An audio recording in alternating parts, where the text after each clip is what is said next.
안녕하세요. 똑소리 나는 세금 이야기 똑세TV입니다. 구독과 좋아요는 절세의 시작입니다. 안녕하세요, 대표님. 네, 안녕하세요.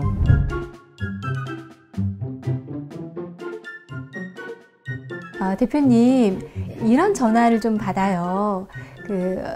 아파트를 구매를 했는데 네. 국세청에서 자금 출처를 밝혀라. 네. 이런 이제 전화가 와서 어떻게 해야 되나요? 이제 상담을 하시거든요. 네. 그러면 이제 어떤 자산을 취득할 때 이 증여 부분이 항상 논란이 되는 것 같거든요. 네. 그렇다고 해서 모든 것들을 다 우리 국세청에서 뭐 보지는 않을 것 같고 여러 가지 기준에 의해서 볼 것 같은데 우리 또 대표 세무사님이 국세청 20년 경력을 갖고 계시잖아요. 네, 네, 명리퇴직하셨죠. 네. 네. 그래서 한번 좀 낱낱이 말씀을 좀 해주세요. 네, 제가 이제 뭐 조사 업무를 오래 해왔는데요. 이제 조사를 하게 되면 국세청에서 뭐 그냥 납세자를 찾아가가지고 자료를 주세요 뭐 이렇게 하지 않고 통상적으로 이제 그 납세자에 대한 이제 정보를 파악을 해야 돼요. 네. 그럼 우리 국세청에서 갖고 있는 자료가 대표적으로 뭐가 있냐면 첫 번째는 이제 뭐 부동산 취득 현황 자료라고 이렇게 제 주민번호를 만약에 집어넣어가지고 조회를 하면 이렇게 조회가 되고요. 두 번째는 이제 한 5년치 정도의 부가세, 소득세 신고 자료가 같이 또 조회가 되고요. 네. 그 다음에 이제 자동차나 골프 회원권 이렇게 또 등기된 자산들. 그러니까 이런 게 이렇게 쭉 다 조회가 돼요. 무서운 세상이에요. 예. 그러니까 가장 대표적으로 이제 첫 줄에 이제 부동산 취득 양도 현황은 보시면 아시겠지만 이제 모든 국세청에서 그런 거래가 있다는 거를 이제 즉시 이제 확인되는데 사실 요새 아파트 값 자체가 워낙 고가지 않습니까? 그렇죠. 네. 그래서 이제 일단 취득을 하게 되면은 이 취득 자료는 전부 국세청에 어떤 그걸 또 분석하는 사람들도 있을 거 아니에요. 이제 네. 그런 사람들이 이제 이 사람을 좀 더 정밀하게 봐야 될 사람인지, 네. 그렇지 않은 사람도 있을 거 아니에요. 그렇죠. 예, 그런 사람인지를 이제 구분할 때, 네. 첫 번째로 이제 국가에서는 이제 여러 행정력 같은 경우도 고려를 해야 되니까, 네.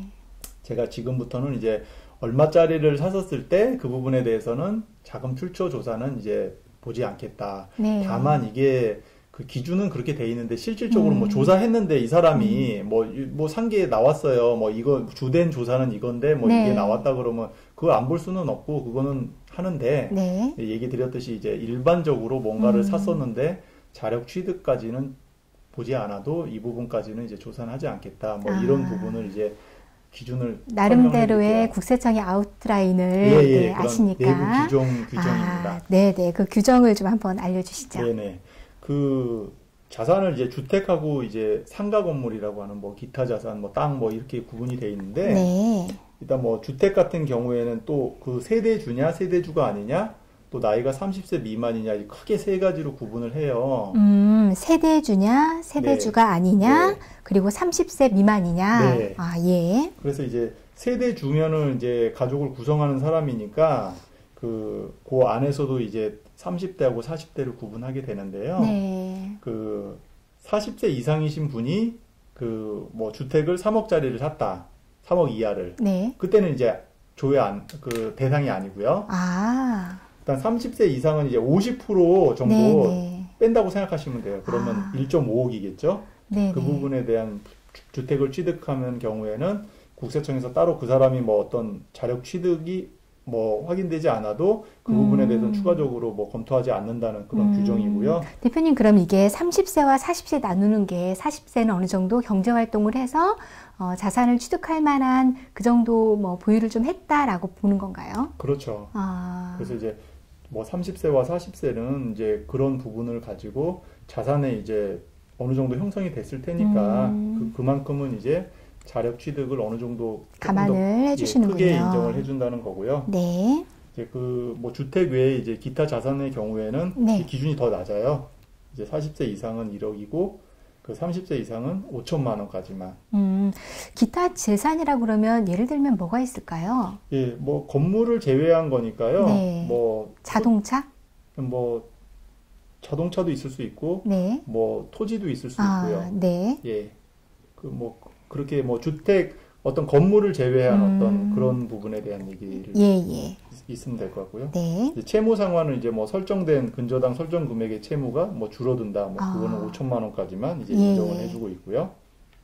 두 번째 이제 세대주가 아닌 경우에는 30세 이상하고 40세 그 기준이 이제 그 아까 세대주일 경우보다 또 50%가 내려가서 40세 이상은 아까 3억이지만 지금 1.5억. 네네. 그다음 30세 이상은 거기에 또 반인 7천만 원 정도. 예.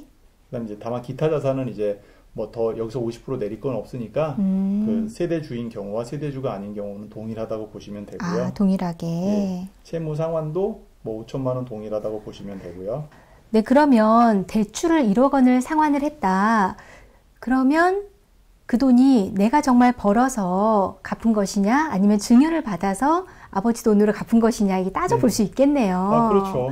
네. 아. 그런 대출 관련 뭐 근저당 설정 자료 또한 전부 다 넘어와서 조회가 되니까 네. 뭐 금액이 이렇게 줄어드는 부분까지도 이제 저희가 갚게 되면은 신경을 쓰셔야 됩니다. 아, 네네.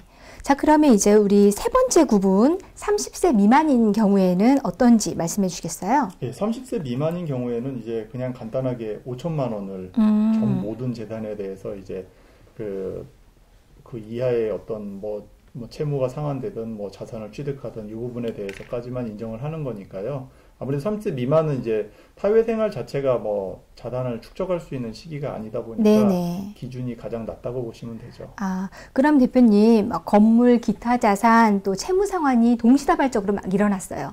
네. 그런 경우에 어떤 한도가 있나요? 네. 아까 한도는 이제 30세 미만은 1억까지고요. 아, 네. 네. 그다음 아까 세대 주인 경우에는 이제 4억까지 반이니까 또 30세 이상은 2억.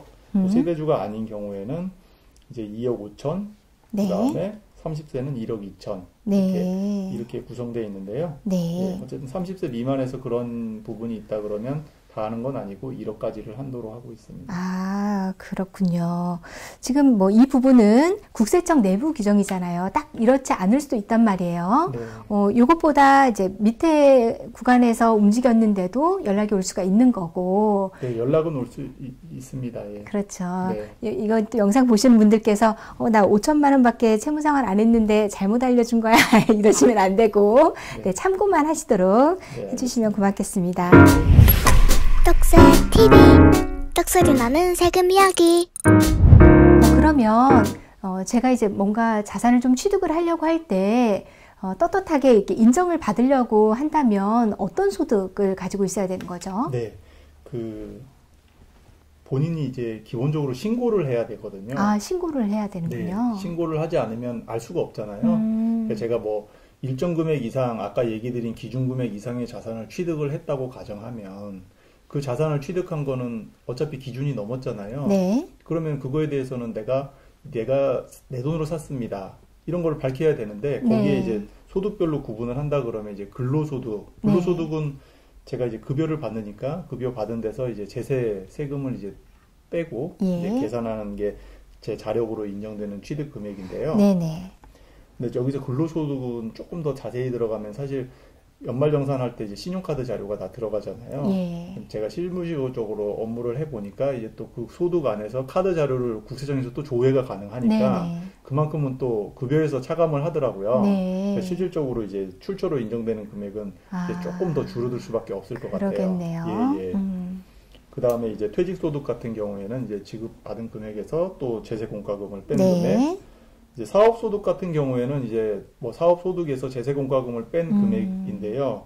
사실상 뭐 사업소득자 뭐 조사를 선정하는 방식이 여러 가지가 있지만 거꾸로 부동산을 취득한 자금이 어디서 나왔느냐 해서 사업소득자를 선정을 해서 또 사업소득자에 대한 사업소득이 신고가 맞는지를 조사할 수도 있어요. 아, 네네. 네, 그러니까 사업을 하시는 분들 입장에서는 더더군다나 제가 말씀드리고 싶은 거지만 세금을 조금 덜 내게 해주세요. 이런 게 물론 뭐 제가 자금을 이제 구성을 해서 나중에 뭐 부동산이랑 연결되는 것까지 다 고려해야 되겠지만 그게 반드시 유리하다고만 말씀드릴 수가 없습니다. 왜냐하면은 나중에 뭐 부동산을 산 자금을 거꾸로 추적을 해보면 이 사업 자금에서 나올 수도 있잖아요. 그렇죠. 그런데 맨날 결손이었으면 어디서 돈이 났냐고요? 뭐 세금을 그때 당시는 덜 내게 하려고 일부러 뭐 세금 자체에 뭐 수익 금액이든 뭐 비용을 많이 넣든 뭐 이런 방식을 통해서 어떤 세금을 줄여놨는데 네. 아무것도 없는 소득에서 뭐 부동산을 강남 아파트를 샀다? 그럼 앞뒤가 연계가 안 되잖아요. 네, 그러니까 국세청에서는 기본적으로 미 사업자의 사업 소득이 맞고 안 맞고는 지금 여기서 결정은 못할 수도 있죠. 네. 신고가 매번 들어오는 왔을 네, 때니까. 네. 다만 그게 자산을 형성하는 과정에서 거꾸로 사업 소득이 누락된 거라고 볼 수 있는 여지가 있습니다. 따라서 저희들이 이제 어찌됐든 뭐 소득의 신고라는 거를 뭐 적게 신고하는 게 반드시 유리하지만은 않다는 거를 말씀을 드리는 것이고요. 네, 종합적으로 좀 생각을 해보셔야 되겠네요. 예, 예. 그 다음에 이제 그 이자 배당 마찬가지로 이제 수취한 금액에서 세금 뺀 금액이고요. 네. 차입금 같은 경우에는 이제 뭐 금융기관 차입금이라면은 소명이 가능한데 네. 이제 개인 차입금 같은 경우에는 또 이제 뭐 이자도 지급할 수도 네. 있고 뭐 하면은 이제 또 파생되는 또 비영업 대금의 이자다 네. 뭐 이렇게 해서 통보가 가능한 네. 부분이 있으니까 그런 부분 이제 저희들이 이제 입증할 때 정확하게 금융 증빙으로 하셔야 돼요. 그래서 네. 돈을 이자를 준 거는 준 것이고 돈을 받을 때 현금 거래를 하면은 빌렸다고 할 수가 없으니까. 네. 그다음에 또 거기에 따라서 정확하게 계약서 사인간이라도 쓰셔야 되고. 네. 임대보증금 같은 경우에는 뭐 요 보증 계약서가 있으니까 임대차 계약서가 또 보유자산 처분액이 가장 클 텐데요. 처분액은 이제 저희가 양도소득세 계산해서 그만큼 또 양도소득세 낸 금액을 차감한 게 이제 내 재산인데 네. 여기서도 뭐 만약 양도소득세를 줄이기 위해서 가액이 또 어떤 영향을 미쳤다면은 그러면 또 여기서 내 소득이 또 줄어드는 거니까 어쨌든 최종적인 귀속은 네. 어떤 자산을 형성할 때 마지막에 다 밝혀질 가능성이 아주 높다. 아, 이거 무서운 이렇게 보시면 거네요. 돼요. 다 네네. 톱니바퀴처럼 이렇게 그럼요. 얽혀 네네. 있어서 네네네. 잘해야 되는 영역이네요.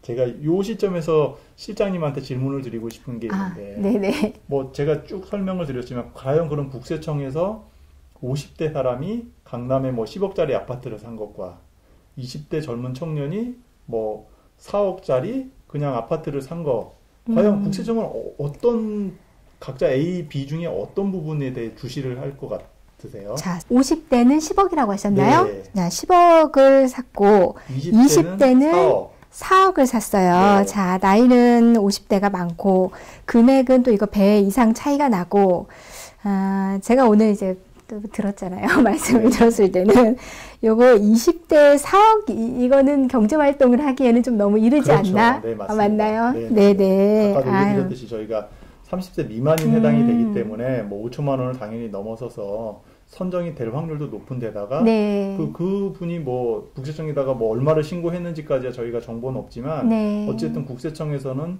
뭐 금액이 크고 작은 것보다도 그 젊은 사람이 어느 정도의 자산을 취득하는 거 그럼 네. 틀림없이 증여가 일어났을 누군가로부터 거다. 돈을 받아서 산 거라고 볼 확률이 아주 높기 때문에 그래서 자산을 취득하시기 전에 이제 세무사님과 충분히 상의해서 어떻게 네. 하는 게 좋을지 예. 이제 결정하시면 좋을 것 같습니다. 아, 그러겠어요. 일을 저지르고 나서 상담하시면 상당히 또 늦어요. 네, 그럼요. 네, 미리미리 상의를 좀 해주시고요. 자, 오늘 아주 실생활에 유익한 그런 내용들 여러분께 알려드렸어요. 아주 귀에 쏙쏙 들어옵니다. 네.